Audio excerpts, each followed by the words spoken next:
want. But this is another thing. What I hope in this session is we will feel comfortable sharing with each other what we feel comfortable sharing. And so there's no expectation for this session. My only hope is that we're able to talk a little bit with each other, make a safe space for us to talk, and also learn from each other about a subject which can be difficult to talk about. Well, not can be, is difficult to talk about, I think, for most people, especially, I think, for people at a church. And so, but I hope we can kind of find ways in order to talk about this in a very, very meaningful way, learning new things, but again, kind of exploring aspects of sexuality and spirituality that we probably haven't considered, or really, we haven't considered the spiritualness, the spirituality of sexuality at all. And so this is what this workshop is all about. Really, the way I envisioned it, and as part in the rest of the Christian Education Committee kind of planned it, was for this workshop to be a way for us to deepen our understanding of the diverse ways religion, spirituality, and sexuality interact for ourselves, but also for others. Right? One thing that, at least for me, one thing that I think is that spirituality and sexuality, these are very deeply personal things, right? And no one person will share or have the same kind of way in which they express these things or they identify with certain things. And so really this workshop is for us to understand the diversity of ways in which these two things can come together and be expressed. It's also to kind of challenge our preconceived notions and values. And I'm serious about that too, because I think the assumption might be that a place like KUC is quite open-minded about certain things, or at least, I mean, in general. Maybe not for everybody. Maybe everybody might have different opinions on how things should be talked about or expressed, or what things might be good or bad. But I think in general, KUC, at least in my experience, has been a pretty open-minded place, pretty open place to different things. At the same time, though, that open-mindedness can in some ways be closed-minded or kind of closed off to views that disagree with us.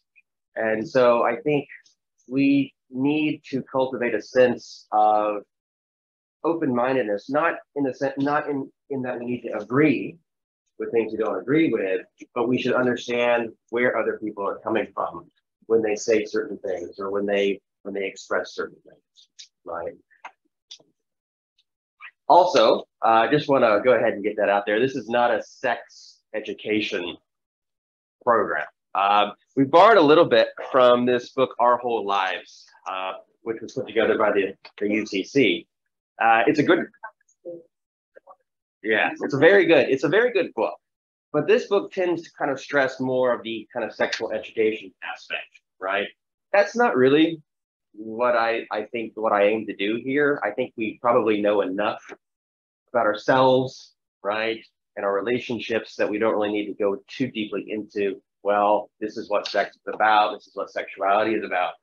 What I kind of envision is something a little more academic, where we're exploring different angles of spirituality and sexuality. However, we will be using a bit of this because it is a good text. It is a good text. And it really it has some good questions, some good handouts, some good formats that really kind of will open up the conversation, I think. Hi, welcome. That's okay. So, very good. Oh, what's your name? Hey, Jonah. Very good. Welcome. So as I was just saying, this is what this workshop, I hope, is going to be about. Today is really more of an introductory session where we're going to talk, I think, about the main issues that I believe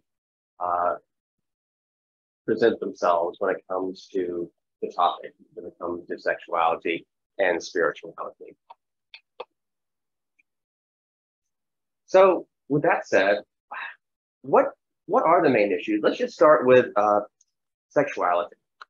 What are some issues that we maybe as a church or we as Christians or other Christians have to deal with when it comes to sexuality? What are some issues? What are even some controversies that you think of? This is an open floor right now.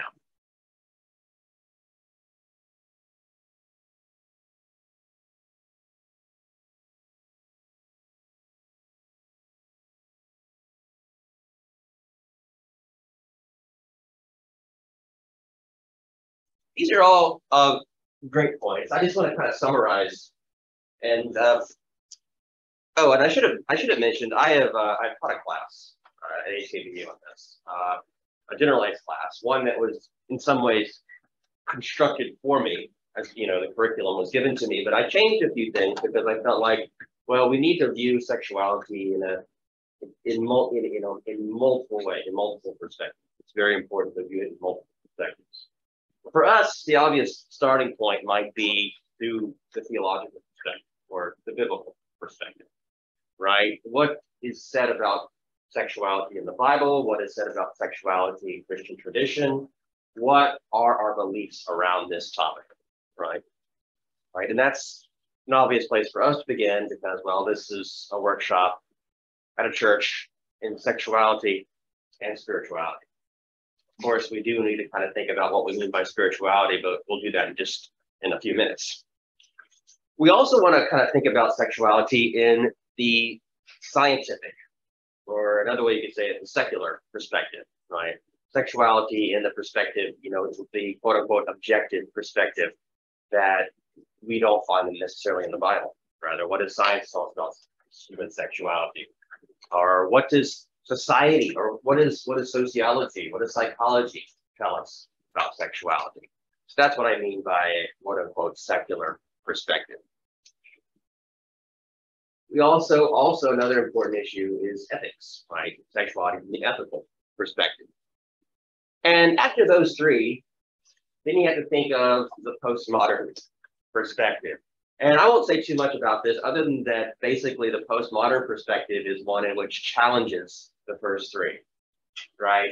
We have knowledge, we kind of understand something, including sexuality from, you know, the Bible or religion, from science, from biology, psychology, but also ethics, right? What is good, what is bad, right? But postmodernism kind of challenges the dominant understandings that we have of these things. Basically, it says, well, wait a minute. How can, you know, anything we say about a subject, whether it comes from a scientist, a doctor, or it comes from a pastor, ultimately that carries with it some sense of subjectivity, right? It is coming from a particular person. And what they say is going to be shaped by their own beliefs and their own values. And so that's sort of how we kind of start to question even a scientific perspective of sexuality, because even science itself has been challenged over time. It's developed over time and things have changed. We've learned more about certain things, and that includes the human body, that includes human sexuality. But all of this is really part of a spiritual perspective, right? It's not just our religion, right? Not just our faiths, but we have to kind of keep in mind all of these things, all of these different perspectives as part of an overall spiritual perspective. Well, when you think of Christians, I think the stereotype is that Christianity tends to be very conservative, right? At least, you know, in teaching the class, you know, at HBCU, what I found was there tends to be the stereotype that Christians are very anti-sex, right? Or no sex outside of marriage. Oh, thanks, Tom. It is a little difficult to see. And I think there's some merit to that. I think there's some merit to that, as we talked about earlier. I mean, you know, there's this idea that sex is only good if it's for reproduction or if it's between a married couple, right? But yeah, that's something that a lot of Christian figures have said. Early Christians would dismiss or at least minimize sexual relationships, and that includes Paul, right? It's better to not be married if at all possible. And in the Christian church, you've had traditions, traditions of renunciation, celibacy, like monasticism, like monks and nuns, right? And I think there is a strain of very, you know, conservatism, right? Traditionalism, even paternalism, that is, kind of, you know, based on the man being the head of the family, right? And kind of having control over the family and business and economics, but also sexuality, also sex. And of course, today, I mean, evangelical communities tend to kind of, you know, be quite conservative when it comes to sexual questions, right? Right? You know, one should follow a quote unquote biblical lifestyle, right?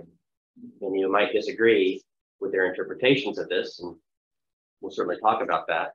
But at the same time, it's still the idea is that we should follow this particular pattern that God has set before us, and only behave a certain way sexually, right? You know, and so everything that our lives are dominated by this kind of this commandment-driven way of being.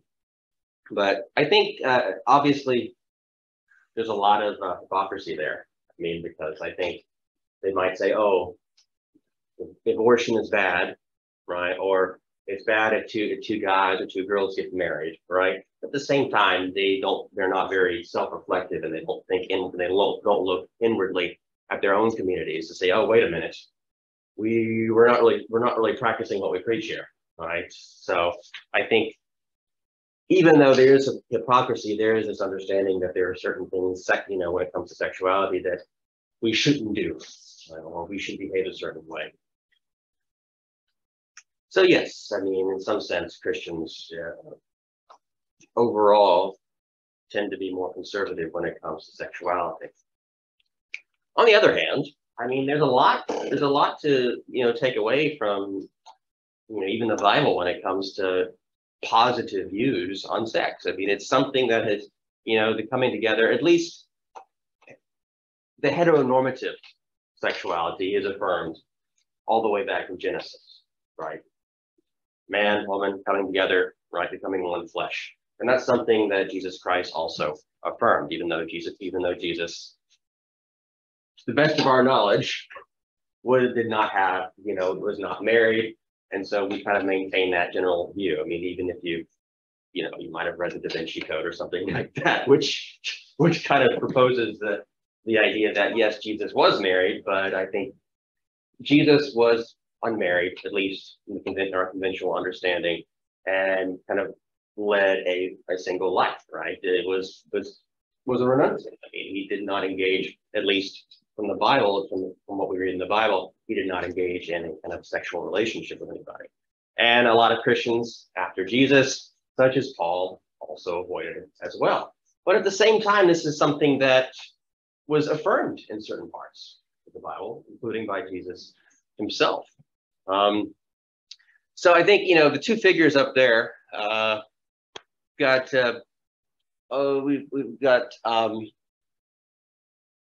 Gregory of Nyssa, Ignatius of Antioch. Gregory, who's on the kind of the anti-side there, he was pretty down on sex. We'll talk more about them later, but he was pretty down on sex, you know, and he kind of had the view that, well, sex is something that is tied to the fallenness of creation, right? It cannot be redeemed. It cannot be redeemed.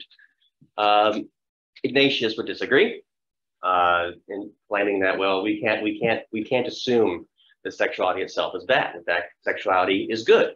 Of course, it's good when? What makes sex good? What would make sex good? And what is the typical Christian response to, well, how do you redeem sex? I might need to restart the meeting. This is just, we're recording it just for those who can't be here.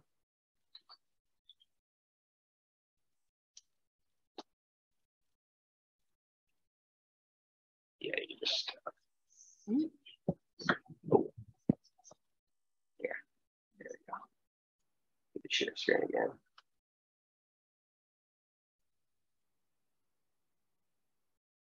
Okay, thanks.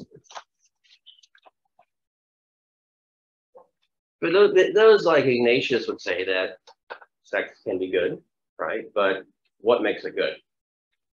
Right, yeah. Usually that's the typical response. So even though there are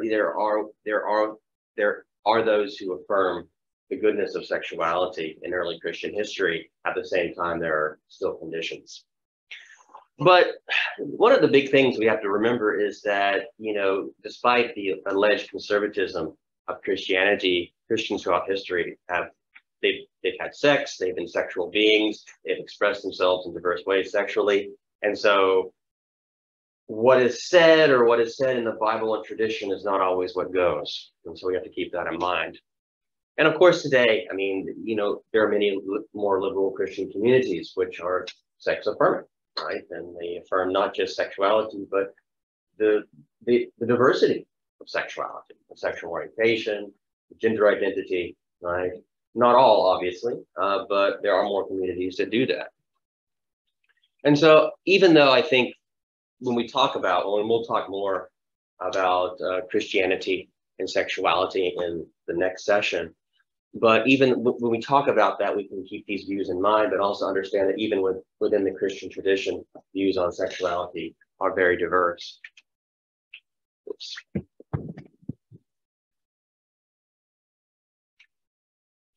Oops. There you go.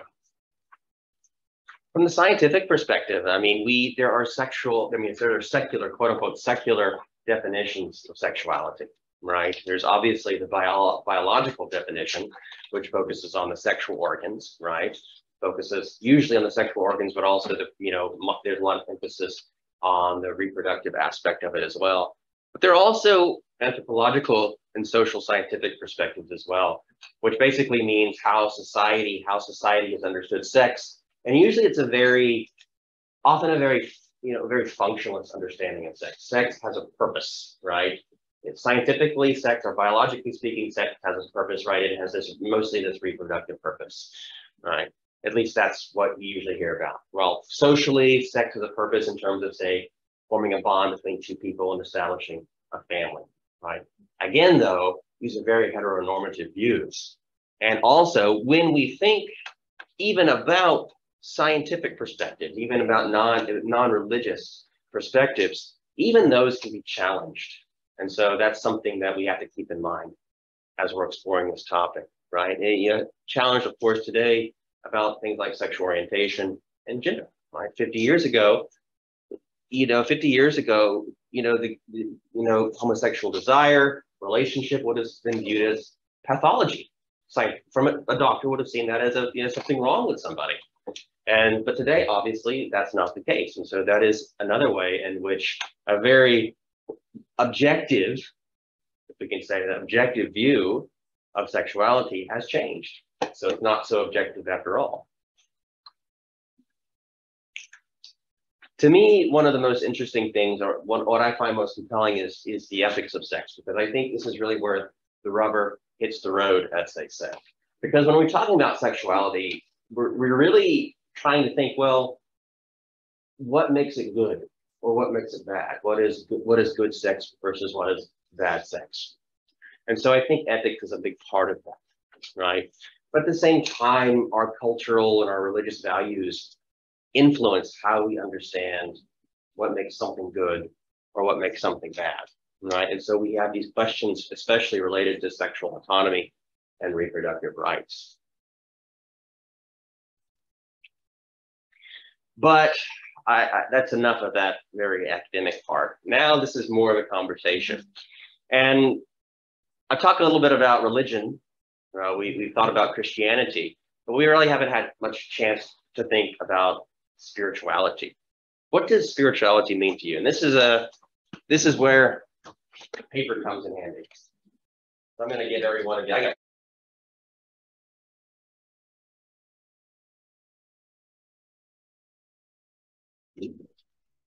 Okay. Yeah. So again, very good. I think these are very good understandings, very good.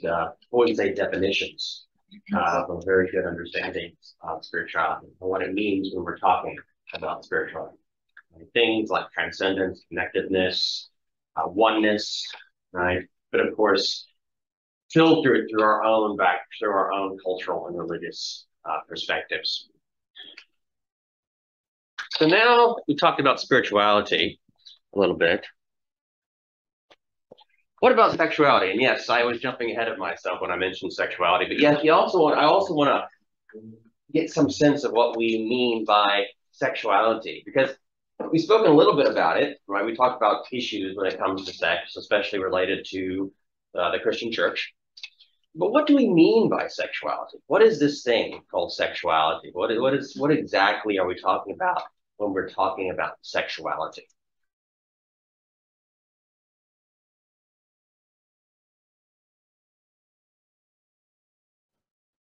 all of these definitions have put mine to shame, to be honest. You're already thinking very deeply, and I'm just here thinking, oh, sexuality. That's, the expressions related to the sexual organs, sexual processes, and our sexual feelings, right? So there is something I think you can. There is, you are. I think you are. We are able to boil sexuality down to a core thing, which we could say is a form of physical love, which kind of revolves around the, the kind of a sexual feeling that we have, right? It is a feeling. I think we got to say that it is a feeling that we have, right? But it may feel different for some of it feels different for all of us. Right? It is something again. It is something that is in a way unique to us, and it may not have to do with specific sexual organs, right? Because we're not all built the same, right? But at the same time, it is this kind of feeling, this desire in some ways, in some ways a desire for another body. And I think, this is a very, very basic definition. And it's very big. And it's a definition that if you go back to the ancient Greeks, this is their understanding of sexual love, this desire for another body, right? This physical desire. And I think we could talk about sexuality in that sense. But at the same time, it's also more complicated. It's more complex than that, as your own understandings have shown. But I agree with them, and I think we have to factor in things not just the physicality of sexuality, but the psychology of sexuality, right? Not just desiring another, but our own identities as sexual beings too. Right? So some of you have already, kind of brought spirituality in your understandings of sexuality. And this is for the last part of today. This is where we're going to start to connect the two, right? So what is the connection between spirituality and sexuality now? And for this part, you don't need to say anything just yet. You don't need to speak just yet. I want us to see it rather than say it first. Let's see it. Let's see what we see, and then we can say what we see through artwork. So take this, for example. Let's just contemplate this painting.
I just want to kind of really quickly sum up because we've gone past time.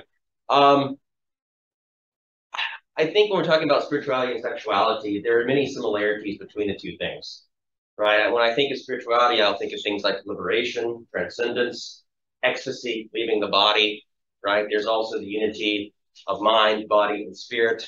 In some sense, there's mental, physical, and spiritual connectedness. I mean, so many of you talked about relationship connectedness when you were talking about spirituality, the sexuality. There's also this aspect of relating to someone, right? Usually, physically, right? Connecting with someone physically, but not always. I mean, individually, we can be sexual on our own too, and so there's nothing. It's not necessary, in fact, to have another person, right? You can be a sexual being on your own. You still have sexual desire.